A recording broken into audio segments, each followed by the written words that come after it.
समंदर में गहरे उतरकर मोती तलाशने की कोशिश। आइए ज्ञान के समंदर में उतरकर मोती तलाशने की कोशिश करते हैं। स्वास्थ्य शिक्षा में आज चर्चा, कृत्रिम मिठास आर्टिफिशियल स्वीटनर्स के नुकसान की। अभिवादन स्वीकार कीजिए। 4 हृदय रोग और स्ट्रोक का खतरा।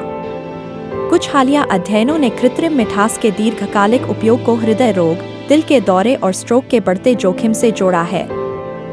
उदाहरण के लिए, एरिथ्रिटोल, एक सामान्य चीनी अल्कोहल पर हुए शोध में उच्च रक्त एरिथ्रिटोल स्तर वाले लोगों में हृदय संबंधी घटनाओं का खतरा बढ़ा हुआ पाया गया।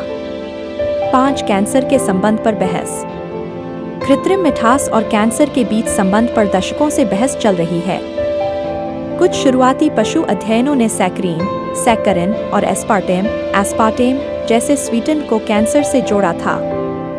विश्व स्वास्थ्य संगठन WHO की एक agency, international agency for research on cancer IARC, ने एस्पार्टेम को संभावित रूप से कैंसरकारी, पॉसिबली कार्सिनोजेनिक टू ह्यूमंस, वर्गीकृत किया है, जिसका अर्थ है कि इसके कैंसर पैदा करने की संभावना हो सकती है। हालांकि इसके लिए और अधिक शोध की आवश्यकता है।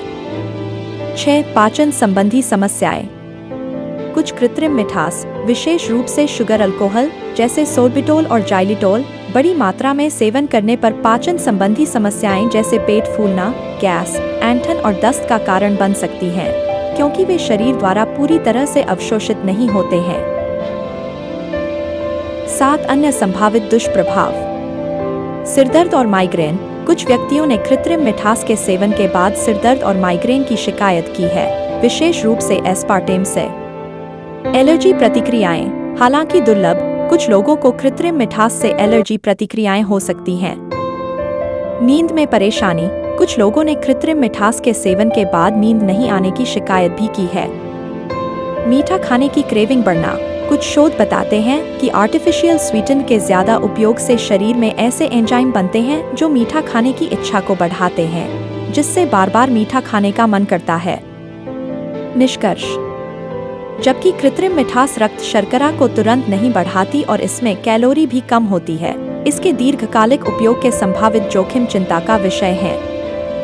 विश्व स्वास्थ्य संगठन WHO ने भी सलाह दी है कि वजन घटाने या गैर संचारी रोगों जैसे मधुमेह, हृदय रोग के जोखिम को कम करने के लिए गैर पोषक मिठास, कृत्रिम मिठास का उपयोग न किया जाए, क्योंकि लंबे समय में उनके कोई स्थायी लाभ नहीं पाए गए हैं और संभावित नुकसान देखे गए हैं। सबसे सुरक्षित तरीका यही है कि आप चीनी और कृत्रिम मिठास दोनों का सेवन कम करें और प्राकृतिक रूप से मीठे खाद्य पदार्थों जैसे फल, सूखे मेवे सीमित मात्रा में और शहद गुड़ बहुत कम मात्रा में का सेवन करें। अपने शरीर के लिए सबसे अच्छा विकल्प चुनने के लिए हमेशा एक स्वास्थ्य पेशेवर या आहार विशेषज्ञ से सलाह लें। अब इजाजत दीजिए, फिर मिलेंगे एक नए विषय के साथ। तब तक अपना तथा अपनों का ख्याल रखिए। शुक्रिया।